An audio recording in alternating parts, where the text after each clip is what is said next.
buenos días. Gracias por esta oportunidad de Ciencia ULL y bueno, a todos los colegios que participen, a todos sus alumnos. Mi nombre es Jonay Neris, yo soy profesor de la Universidad de La Laguna, del Departamento de Biología Animal, Edafología y Geología. Y les voy a hablar un poquito, voy a empezar a compartir la presentación ya. Díganme si la ven correctamente.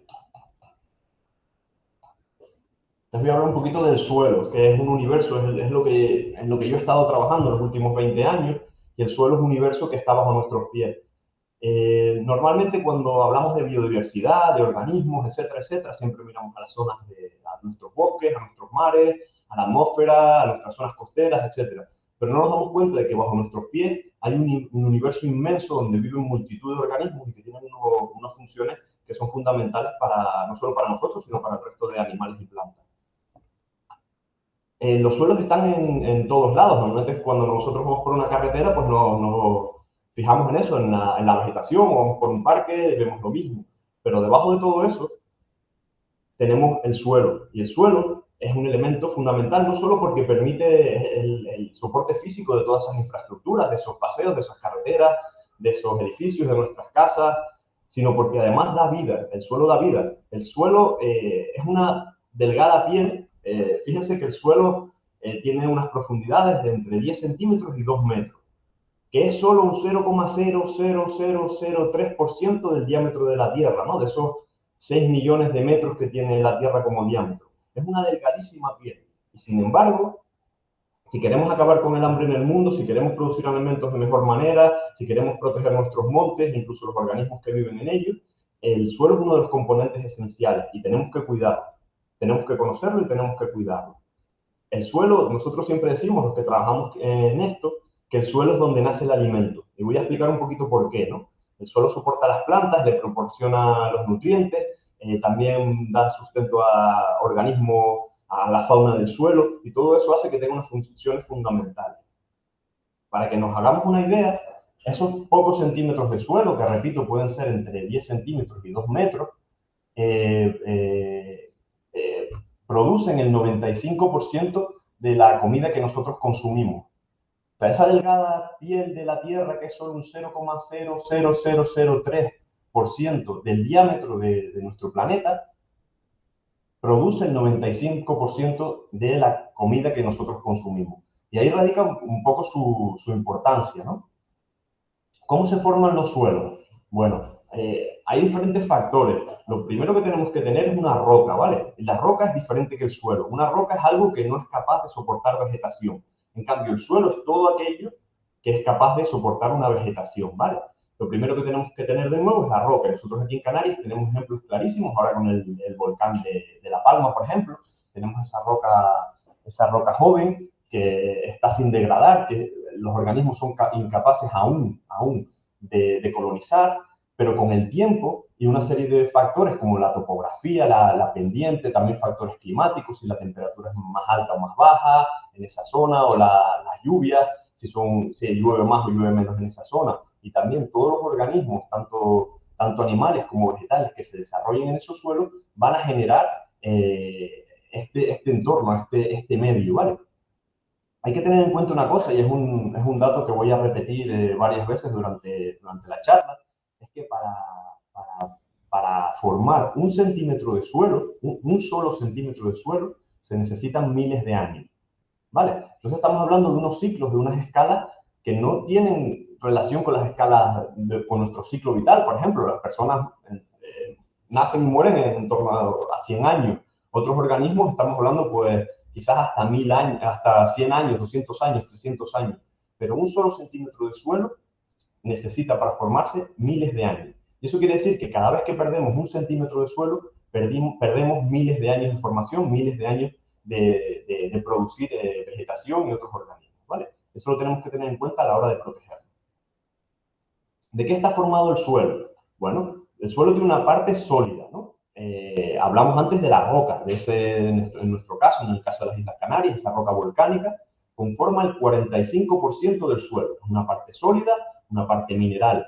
A esa parte mineral se le une, dentro de la parte sólida, una fracción orgánica. Y esa fracción orgánica viene fundamentalmente de las plantas, las hojas de las plantas, los tallos, las maderas, las ramas cuando se caen, se pudren en el suelo, los troncos igualmente, son degradados, son descompuestos por unos organismos, bacterias y otros organismos que existen en el suelo, son degradados y forman una serie de fracciones, una serie de compuestos orgánicos que quedan dentro del suelo y le dan una serie de propiedades. Entonces tenemos dentro de la parte sólida esta parte mineral, que es mayoritaria, y una parte minoritaria, que es la orgánica, pero que es fundamental, ¿vale?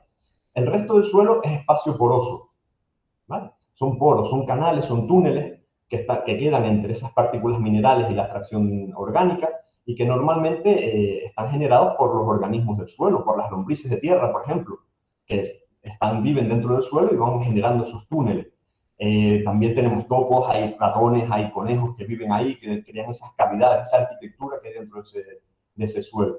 Y esas cavidades pueden ser llenadas por aire o agua. Y ambos son importantísimos, el aire para la respiración de todos los organismos que viven en el suelo y el agua para su hidratación. Entonces, ambos materiales, tanto el sólido como el gaseoso, como el espacio poroso, son fundamentales para que el suelo tenga las propiedades que tiene, ¿vale? El suelo tiene relación entonces con la atmósfera, a través del aire del suelo, con la hidrosfera, a través de ese agua del suelo, con la litosfera por la parte mineral y con la biosfera por todos los organismos que viven en él, ¿verdad? Y la interacción de esos cuatro elementos genera o es la que determina la fertilidad del suelo.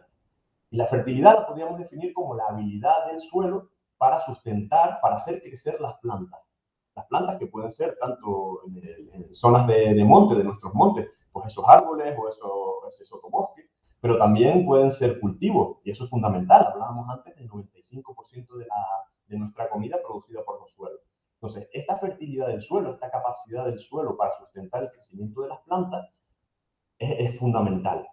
Y esta fertilidad depende, o sea, el suelo lo que hace es aportarle un medio físico para que las plantas puedan establecer sus raíces y crecer, pero también el suelo retiene muchísimos nutrientes, o sea, contiene la comida que toman esas plantas y contiene el agua que necesitan para vivir, ¿vale? Los suelos sanos pueden hacer esta labor y tienen una fertilidad muy alta. Los suelos no tan sanos, cuando están degradados, y veremos después al final de la presentación un poquito acerca de degradación, pues ya tienen menos nutrientes, tienen menos agua y por tanto su fertilidad va a ser menor. La capacidad para producir comida va a ser mucho menor.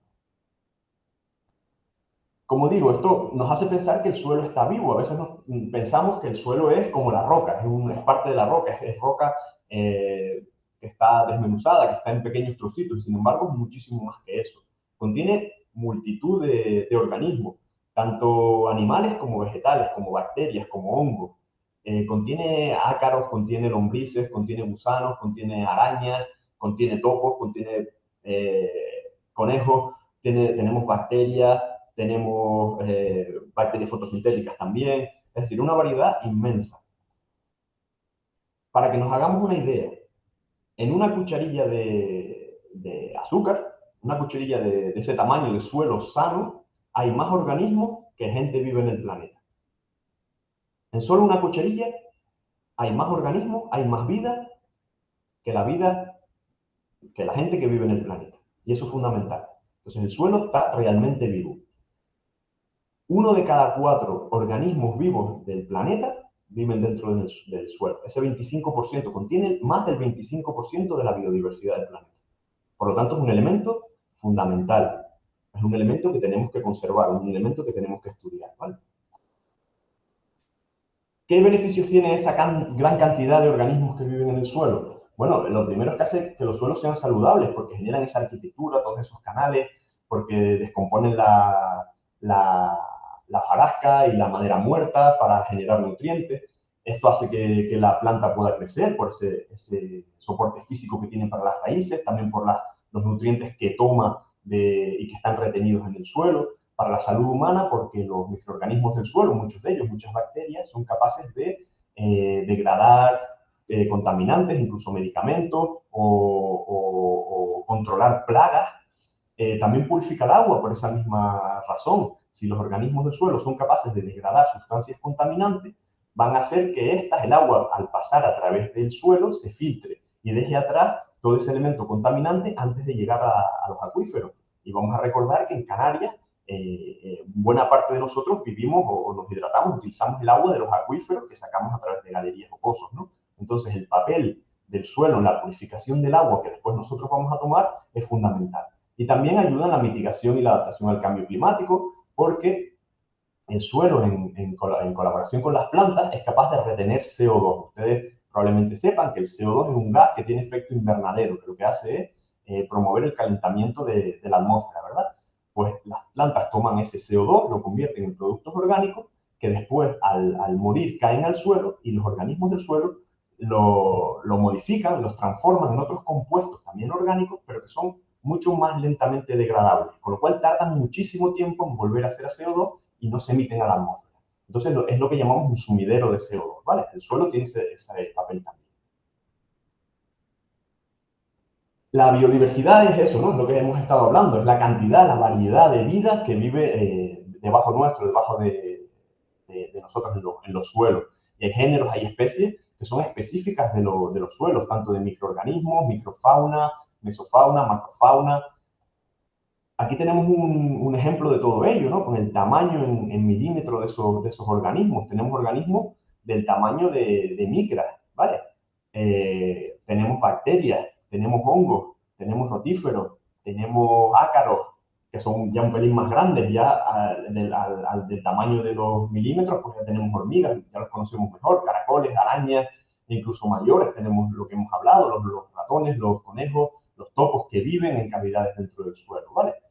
Entonces, la, la variedad, la biodiversidad que tiene el suelo es inmensa, no solo en la cantidad, sino también en esa variedad, ¿vale? ¿Y para qué sirve el suelo? Bueno, hemos estado hablando un poquito de eso ya, de sus funciones, del efecto que tiene el suelo en la producción de comida. Y aparte de eso, ¿no? Pues tenemos es el soporte de las infraestructuras que tenemos en nuestros edificios, en nuestras carreteras. También se puede utilizar para materiales de construcción, la arcilla, por ejemplo, en la alfarería, y nosotros tenemos en Canarias muchos ejemplos de esto, ¿verdad? La utilización de la arcilla en la alfarería, pero también y sobre todo para la producción de ese 95% de la comida que nosotros consumimos. Funciones hay muchas y hemos hablado de algunas ya. Retiene el carbono, ese gas, el CO2 de efecto invernadero, que se transforma en otras formas mucho más difíciles de descomponer y se mantiene en el suelo, purifica el agua, regula el clima, regula el ciclo de nutrientes, porque sobre todo las arcillas del suelo son capaces de retener la comida, los nutrientes que utilizan las plantas para crecer. Es hábitat también de muchos organismos. Regula las inundaciones, porque el suelo regula la cantidad de agua que pasa a través de él. Cuando llueve, dependiendo del tipo de suelo, pasará una cantidad de agua a través del suelo u otra. Lo que no pase va a escurrir y va a generar inundaciones, ¿vale? También la recarga de nuestros acuíferos y el agua que podemos utilizar. Es fuente de productos farmacéuticos, algunas bacterias se utilizan para esto, base de física para las infraestructuras, suministro de material, puede contener o proteger la herencia cultural que tenemos y sobre todo el suministro de alimentos, fibras y combustibles, tanto para nosotros como para otros organismos vivos. Esos organismos, las funciones, soportan o promueven las funciones del suelo. Por ejemplo, las bacterias, hay algunas bacterias que promueven el crecimiento de las plantas, ayudan a las plantas a crecer porque generan nutrientes que las plantas van a tomar, o incluso toman esos nutrientes de la atmósfera y los fijan en el suelo y los mantienen en el suelo para que las plantas lo puedan tener. Los mesoorganismos, los organismos un poco más grandes, como las lombrices, escarabajos, etcétera, etcétera, son capaces de descomponer la hojarasca que hay en nuestros montes, la madera muerta, la van descomponiendo y se estima que cada año pues, los organismos procesan alrededor de 25 toneladas de esa materia orgánica y la incorporan al suelo. Y al incorporarla al suelo, hacen que esté disponible para las plantas para de nuevo tomar los nutrientes, ¿no? O sea, esos 25.000 kilos, esas 25 toneladas, equivalen al peso de 25 coches, ¿no? Ese es lo que procesan anualmente, o lo que se estima que procesan anualmente los organismos del suelo. Y esto es importantísimo para el suelo y para su función. Controlan las plagas. algunas bacterias, lo comentamos antes, algunas bacterias y algunos hongos y otros mesoorganismos son capaces de atacar plagas que tendrían un efecto negativo en los cultivos, en la producción de alimentos, en la fertilidad, bueno, no la fertilidad del suelo, sino la producción de alimentos, ¿vale? Entonces tiene también ese efecto de control de plagas. Y en la arquitectura del suelo, en la generación de esas cavidades, de esos conductos, de esos túneles, de esos poros, que permiten que entre el aire para que respiren los organismos del suelo y también el agua para que se filtre, pase a su través, rellene, recargue los acuíferos y eviten la escorrentía y las inundaciones, que nosotros aquí en Canarias tenemos también algunos ejemplos de eso, ¿no? Entonces, los suelos sanos son capaces de permitir que más agua pase a través de ellos y, por lo tanto, reducen los riesgos de escorrentía. También bioremediación, lo comentamos antes, algunas bacterias son capaces de comerse, de transformar productos que pueden ser contaminantes, ¿vale? Las bacterias los digieren, los convierten en otros productos que ya no son contaminantes y por lo tanto eliminan el riesgo ese de contaminación y de afectación tanto de las plantas como de otros organismos. Y regulan el clima. Las plantas que viven sobre el suelo toman el CO2, lo convierten en otras formas de carbono que son más difíciles de romper, de descomponer y por lo tanto lo mantienen dentro del suelo, evitando o limitando el efecto invernadero de ese CO2. Entonces eso hace que se regule el clima y puede limitar el efecto del cambio climático. ¿Todos los suelos son iguales? Pues no, pues no. Y nosotros, yo creo que aquí en Canarias tenemos buenos ejemplos de eso, de que no todos los suelos son iguales, para nada. Hay suelos muy, muy diferentes. Solo en los colores podemos darnos cuenta. Si vamos nosotros desde una costa, una zona de costa, en donde encontraríamos este tipo de suelos más amarillentos, más pardos, a una zona de monte en la que tenemos suelos más oscuros en superficie porque tienen mucha más humedad, mucha más materia orgánica, en medianías, en nuestras zonas de cultivo, normalmente encontramos estos suelos rojos, ricos en arcillas. Esas arcillas son capaces de retener muchísimos nutrientes que después la planta va a tomar y es por eso que los utilizamos como suelos agrícolas. Y suelos de laurisilva, suelos de pinar, con muchísima profundidad, son suelos de 2, 3 metros, con muchísima materia orgánica, muy porosos, en los que el agua infiltra muy bien. Entonces los suelos son todos diferentes. Y como en el caso de las plantas y los animales, los hemos clasificado. Hay diferentes clasificaciones de suelo. Hay suelos, para nosotros, los más bonitos, los más importantes aquí en Canarias son los andisoles, que son suelos que provienen de cenizas volcánicas. Son unos suelos muy peculiares que no se encuentran en muchos sitios del mundo y son suelos pues, dignos de estudio. A mí me encantan y de nuevo llevo 20 años en esto y aún me apasiona. Hay suelos de costa, como estos aridisoles, de zonas áridas. Hay suelos jóvenes como son estos entisoles, que son suelos a lo mejor de 10, 20 centímetros, que son capaces de mantener cierta vegetación, pero no mucho, que están desarrollándose, son los bebés de los suelos, ¿no? O en la pubertad ya estos insectisoles, que ya están un poquito más formados, y ya los suelos más antiguos son estos oxisoles o estos ultisoles, donde ven los colores rojos porque ya lo único que queda son óxidos, ya los minerales están prácticamente descompuestos, hay ya menos materia orgánica. Entonces los suelos son todos diferentes en función de los factores que vimos antes y dentro de ellos es el tiempo, ¿no? Los suelos también se van haciendo viejos y se van haciendo nuevos, y aquí en Canarias de nuevo tenemos ejemplo de eso, cuando tenemos erupciones volcánicas, por ejemplo, y hay nuevo material aportado a la superficie y se van generando nuevos suelos. Esto es un ciclo que tenemos que tener en cuenta de nuevo que es muy lento. 1 centímetro de suelo se tarda miles de años en formar y eso es crítico para su conservación. Pero los suelos también sufren. Hay procesos por mal manejo de la agricultura, mal manejo de los bosques, incendios forestales, contaminación, vertido de contaminantes que pueden hacer que la calidad de ese suelo, que su biodiversidad disminuya. Y al disminuir su biodiversidad va a modificarse su arquitectura, sus propiedades químicas, sus propiedades físicas, la cantidad de agua que pueden retener, la cantidad de nutrientes que retienen, y por lo tanto eso va a afectar finalmente a las plantas y a otros organismos, incluidos nosotros, ¿vale? El 33% de los suelos mundiales están en procesos de degradación, ¿vale? Y esto puede ser por erosión, el uso de plaguicidas y fertilizantes, expansión de ciudades, malas prácticas agrícolas, ¿no? Es decir, en la mayoría de los casos por culpa nuestra. Y tendríamos que hacer algo, tendríamos que protegerlo y hacer algo para evitar esto, dado que tardan tanto en formarse y que tienen unas funciones tan importantes. Esto es un ejemplo de erosión, ¿no? Estas cárcavas aquí en las que se ha perdido el suelo.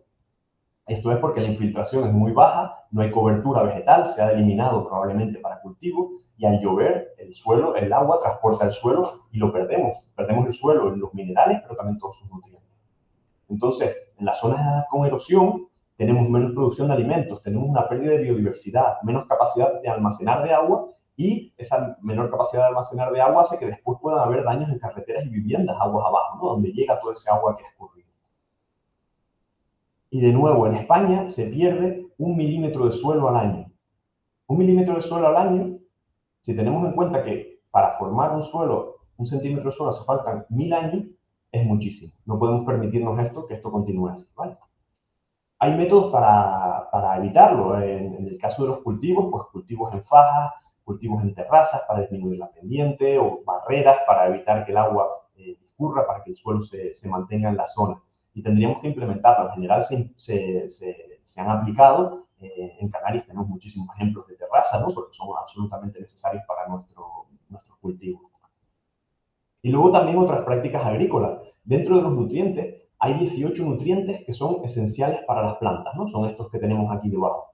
Y 15 de ellos están aportados por los suelos. De esos 18, 15 los aportan los suelos. Y eso es de una importancia enorme. Si perdemos estos nutrientes, vamos a perder esa fertilidad, esa capacidad de los suelos para generar plantas y para generar alimentos. Entonces hay que tener un balance entre los nutrientes que quitamos del suelo, porque los quitamos cuando en las zonas agrícolas cortamos los cultivos y los llevamos a otro lado, y los que aportamos, ¿no? Entonces tendremos que reintroducir todos aquellos residuos orgánicos a través del compost al suelo de nuevo, o bien utilizar de forma controlada fertilizantes para reponer esos nutrientes, ¿vale? Y esto es un poco lo que... Por mi parte, yo he terminado ya con la charla. Me gustaría de nuevo repetir esto. 1 centímetro de suelo tarda 1000 años en formarse. Y cada centímetro, esos centímetros de suelo, que son solo un 0,00003% del radio de la Tierra, producen el 95% de nuestra comida. Bueno, y hasta aquí la charla. Muchísimas gracias por todo. Espero que les haya interesado.